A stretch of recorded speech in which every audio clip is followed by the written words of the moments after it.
ठीक दोस्तों, तो जितने भी भाई कल का टॉपिक लूसेंट का पार्ट 2 देख लिए हैं, तो आज पार्ट 3 में जो है कि मैं बताने वाला हूँ चीनी यात्री से। कल रोमन यात्री तक खत्म हो गया था और ये वीडियो 10 मिनट का होने वाला है। और इसमें जो है कि 10 मिनट में जितना टॉपिक कवर होगा उतना टॉपिक हम लोग देखेंगे। हर एक टॉपिक से जो है कि प्रश्न लेकर आया हूँ, लूसेंट का है और हर एक एग्जाम में पूछा जाता है। और पढ़ाने के लिए बिल्कुल मैं नहीं आया हूँ, बताने के लिए आया हूँ कि भाई ऐसा ऐसा प्रश्न आता है, हो सकता है आप देख लीजिएगा इसको तो एग्जाम में आ सकता है। और एक बात है कि मैं आप लोगों को ये प्रश्न इसलिए बता रहा हूँ कि हो सकता है कोई भाई लूसेंट खरीद लिए होंगे और लूसेंट को बढ़िया से नहीं पढ़े होंगे। तो हम टॉपिक वाइज जो है कि प्रश्न लेकर आया हूँ और इसको आप देख लीजिए। और क्या है कि लूसेंट एक ऐसा मतलब किताब है कि वो कंपटीशन का ब्रह्मास्त्र माना जाता है। तो इसलिए हम लोग आज इस टॉपिक को देखते हैं, चीनी यात्री। और चीनी यात्री में जो है कि जो जो आया है उसको हम लोग कवर कर लेते हैं। उसके बाद जो भी 10 मिनट के अंदर टॉपिक कवर हो जाएगा उसको हम लोग देख लेंगे। तो चीनी यात्री में जो है कि चंद्रगुप्त द्वितीय के दरबार में फाहियान आया था। चंद्रगुप्त द्वितीय के दरबार में कौन आया था? तो फाहियान आया था। फाहियान 14 वर्षों तक भारत में रहा। वन लाइनर क्वेश्चन है। वन लाइनर का मतलब होता है कि क्वेश्चन और आंसर साथ में बोलना होता है। फाहियान 14 वर्षों तक भारत में रहा और संयुगन 518 ईसा पूर्व में भारत है। संयुगन कब भारत आया? तो 518 ईसा पूर्व में भारत में संयुगन 3 वर्षों तक रहा। भारत में संयुगन कितने वर्षों तक रहा? 3 वर्षों तक। हेनसोंग हर्षवर्धन के शासनकाल में भारत आया। हेनसोंग किसके शासनकाल में भारत आया? तो हर्षवर्धन के शासनकाल में भारत आया। हेनसोंग 1 वर्ष यात्रा के बाद किस राज्य में रुका था? तो कॉपिसा नामक राज्य में रुका था। हेनसोंग 1 वर्ष यात्रा के बाद किस राज्य में रुका था? कॉपिसा नामक राज्य में रुका था। हेनसोंग भारत में कितने वर्षों तक ठहरा? तो 15 वर्षों तक हेनसोंग भारत में रहा। हेनसोंग नालंदा विश्वविद्यालय में अध्ययन किया। हेनसोंग किस विद्यालय में अध्ययन किया? तो नालंदा विश्वविद्यालय में, जो कि बिहार में पड़ता है। हेनसोंग का भारत भ्रमण वृत्तांत सीयूकी कहलाता है। यानी हेनसोंग का भारत भ्रमण यात्रा वृत्तांत जो है कि सीयूकी कहलाता है। हेनसोंग बुद्ध के प्रतिमा के साथ साथ किन 2 देवता के प्रतिमा का पूजा किया था? तो शिव और सूर्य के प्रतिमा का पूजा किया था। हेनसोंग के समय नालंदा विश्वविद्यालय के कुलपति आचार्य शिलभद्र थे। हेनसोंग के समय नालंदा विश्वविद्यालय के कुलपति आचार्य शिलभद्र थे। नालंदा विश्वविद्यालय किस धर्म से प्रसिद्ध था? तो बौद्ध धर्म से प्रसिद्ध था नालंदा विश्वविद्यालय। नालंदा विश्वविद्यालय किस धर्म से प्रसिद्ध था? तो बौद्ध धर्म से प्रसिद्ध था। अगला टॉपिक देख लेते हैं। अगला टॉपिक है अरबी लेखक। अरबी लेखक में अलबर्नी मोहम्मद गजनवी के साथ भारत आया था। तो क्वेश्चन पूछेगा अलबर्नी किसके साथ भारत आया था? तो मोहम्मद गजनवी के साथ भारत आया। इब्न बतूता के द्वारा लिखा गया यात्रा वृत्तांत रेहला है। इब्न बतूता के द्वारा लिखा गया यात्रा वृत्तांत का नाम क्या है? तो रेहला है। और जो है कि सुल्तान मोहम्मद बिन तुगलक दिल्ली का काजी या न्यायाधीश इब्न बतूता को नियुक्त किया था। अगला टॉपिक है तारानाथ, जो है कि अन्य लेखक में आते हैं तारानाथ। और जो है कि अन्य लेखक में जो है कि तारानाथ एक तिब्बती लेखक है। तारानाथ केंग्यूर और तेंग्यूर ग्रंथ की रचना किए थे। केंग्यूर और तेंग्यूर ग्रंथ की रचना किसने किया? तो तारानाथ ने किया। अगला टॉपिक है हम लोगों का पुरातत्व संबंधित साक्ष्य से मिलने वाली जानकारी। और जो है कि ये टॉपिक वाइज प्रश्न है, तो टॉपिक वाइज में जो जो प्रश्न बन रहा है वही मैं बोल रहा हूँ और जो है कि उसका आंसर साथ साथ में बोल रहा हूँ।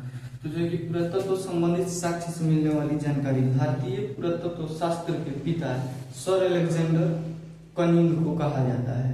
भारतीय पुरातत्व शास्त्र के पिता किसे कहा जाता है? तो सर अलेक्जेंडर कनिंग को कहा जाता है। हाथी गुफा अभिलेख में भारतवर्ष का जिक्र किया गया है। तो पूछेगा कि किस अभिलेख में भारतवर्ष का जिक्र किया गया है? तो हाथी गुफा अभिलेख में भारतवर्ष का जिक्र किया गया है। प्राचीनतम सिक्कों को आहत कहा जाता था। प्राचीनतम सिक्कों को क्या कहा जाता था? आहत कहा जाता था। इसे साहित्य में कपार्षण कहा गया। इसे साहित्य में क्या कहा गया? तो कपार्षण कहा गया। और देख लेते हैं कि इसमें महत्वपूर्ण अभिलेख जो जिसके शासनकाल में जो अभिलेख लिखा गया है उसको हम लोग देख लेते हैं। उसमें से जो है कि कुछ अभिलेख ऐसे हैं कि जो कि पूछे जाते हैं।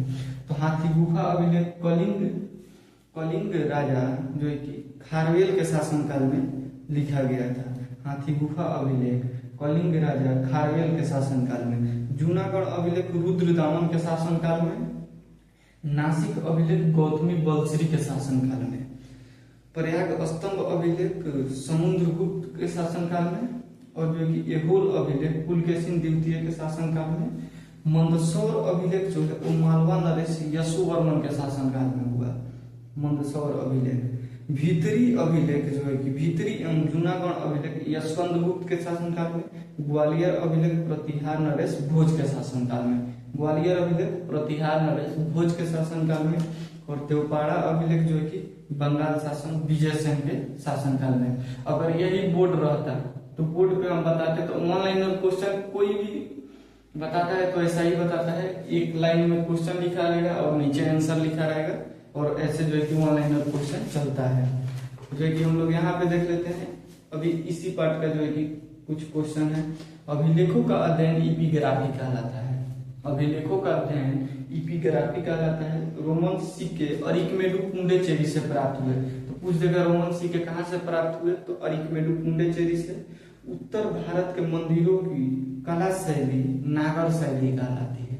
उत्तर भारत के मंदिरों की कला शैली जो है नागर शैली कहलाती है, और दक्षिण भारत के मंदिरों की कला शैली द्रविड़ शैली कहलाती है। अगला प्रश्न है, दक्षिणापथ के मंदिरों के निर्माण में नगर और द्रविड़ दोनों शैलियों का प्रभाव पड़ा तो उसे जो है कि बेसर शैली कहते हैं। बोल रहा है कि दक्षिणापथ के मंदिरों के निर्माण में नागर और द्रविड़ दोनों शैलियों का प्रभाव पड़ा तो उस शैली को जो है कि बेसर शैली कहते हैं। अब यहाँ से स्टार्ट होता है प्राग ऐतिहासिक काल। और प्राग ऐतिहासिक काल में इतिहास को कितने भागों में बांटा गया इसको हम लोग देखेंगे, और जो भी टॉपिक आएगा उसको हम लोग कवर कर लेंगे।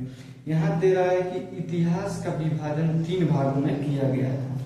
इतिहास का विभाजन 3 भागों में किया गया था, प्राग ऐतिहासिक काल, आदि ऐतिहासिक काल और ऐतिहासिक काल।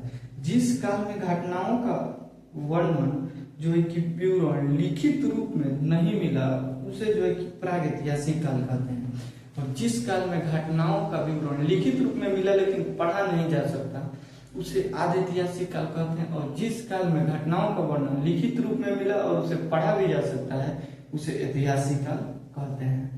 अगला प्रश्न है, ज्ञानी मानव को होमोसेपियंस कहा जाता है। ज्ञानी मानव को क्या कहा जाता है, तो होमोसेपियंस कहा जाता है। धरती पर होमोसेपियंस का आगमन जो है कि आज से 30-40 हजार वर्ष पूर्व हुआ था।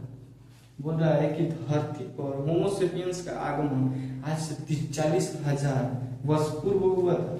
पूरा पाषाण काल में मानव का जीविका शिकार था। पूरा पाषाण काल में मानव का जीविका क्या था, तो जो है कि शिकार था। आग का आविष्कार पूरा पाषाण काल में हुआ। आग का आविष्कार किसमें हुआ, तो पूरा पाषाण काल में हुआ। और जो है कि पहिए का आविष्कार नवपाषाण काल में हुआ। पहिए का आविष्कार किस काल में हुआ, नवपाषाण काल में हुआ। मनुष्यों में अस्थायी निवासी की प्रवृत्ति नवपाषाण काल में हुआ। मतलब मनुष्य पहले जो है कि कहीं कहीं पे घर बनाकर या कहीं कहीं पे झोपड़ी रख के रह जाते थे, लेकिन मनुष्य जब नवपाषाण काल में आए तो उसमें जो है कि अस्थायी निवास की प्रवृत्ति हो गई। तो पूछेगा क्वेश्चन, किस काल में जो है कि अस्थायी निवास की प्रवृत्ति मनुष्यों में आ गई, तो जो है कि नवपाषाण काल में मनुष्यों ने पहला पालतू जानवर जो है कि कुत्ता को बनाया था। मनुष्यों ने पहला पालतू जानवर कुत्ता को बनाया था। आज भी आप देखते होंगे कि किसी के घर जो है कि कुत्ता जरूर पोसा गया होगा। किसी सेलिब्रिटी के भी पास देखिएगा तो वैसा ही होता है।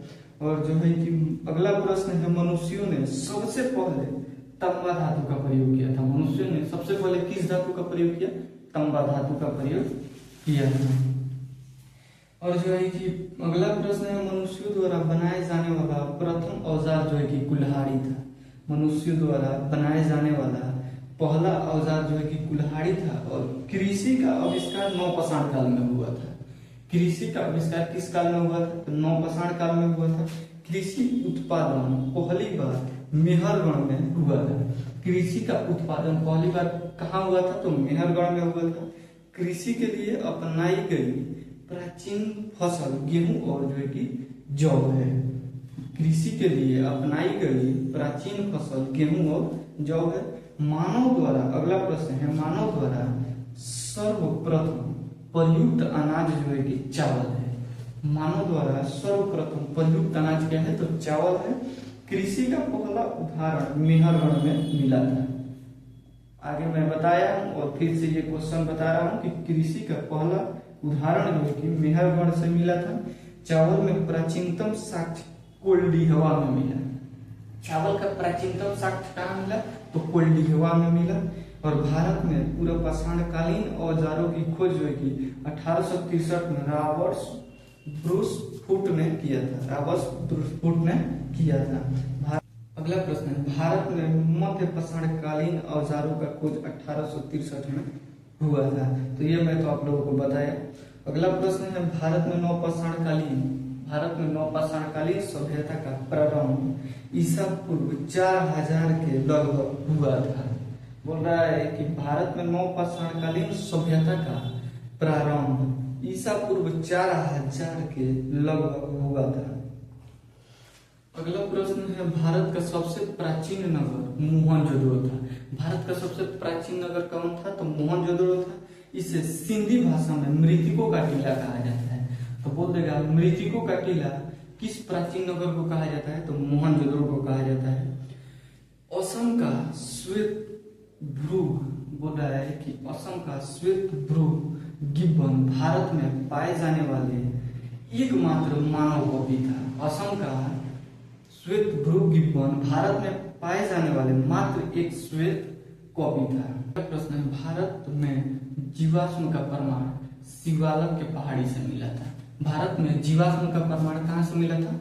शिवालक के पहाड़ी से मिला था। भीमबेटका मध्य प्रदेश में है। इसकी खोज जो है कि 1957 से 58 में डॉक्टर विष्णु श्रीधर वकाड़क द्वारा की गई थी।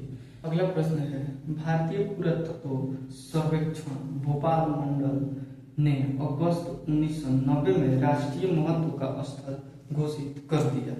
भारतीय पुरातत्व सर्वेक्षण भोपाल मंडल ने अगस्त 1990 में राष्ट्रीय महत्व स्थल घोषित कर दिया था। ये भीमबेटका क्षेत्र के बारे में बोला जा रहा है कि इसको जो है कि 1990 में जो है कि राष्ट्रीय महत्व का स्थल जो है कि इसको घोषित कर दिया। भीमबेटका क्षेत्र को जुलाई 2003 में यूनेस्को ने इसे विश्व धरोहर स्थल में घोषित कर दिया। भीमबेटका क्षेत्र को जुलाई 2003 में यूनेस्को ने जो है कि विश्व धरोहर स्थल में घोषित कर दिया। भारत में मनुष्य से संबंधित सबसे पहला प्रमाण नर्मदा घाटी में मिला था। अगला प्रश्न है, भारत में मनुष्यों से संबंधित सबसे पहले प्रमाण नर्मदा घाटी में मिला था। अगला प्रश्न है, भारतीय नागरिक सेवा के अधिकारी रिजेल प्रथम व्यक्ति थे जिन्होंने प्रथम बार वैज्ञानिक आधार पर भारत की जनसंख्या का प्रजातीय विभेदीकरण किया था। तो बोलेगा भारत की जनसंख्या का प्रजातीय विभेदीकरण किसने किया था? तो रिजेल ने किया था। ये जो कि आज का कुछ प्रश्न था जो मैं आप लोगों को बताया। और कल का टॉपिक सिंधु घाटी सभ्यता रहेगा। और जो है कि जितना भी टॉपिक कवर हो पाया जो है कि बहुत ही कम समय में कवर हो पाया। और जो है कि ऐसे टॉपिक वाइज टॉपिक जो है कि डेली मैं लूसेंट का प्रश्न लाते रहूंगा। और ऐसे जो है कि इस वीडियो को ज्यादा से ज्यादा आप लोग शेयर कीजिएगा। मिलेंगे नेक्स्ट वीडियो में, तब तक के लिए जय हिंद।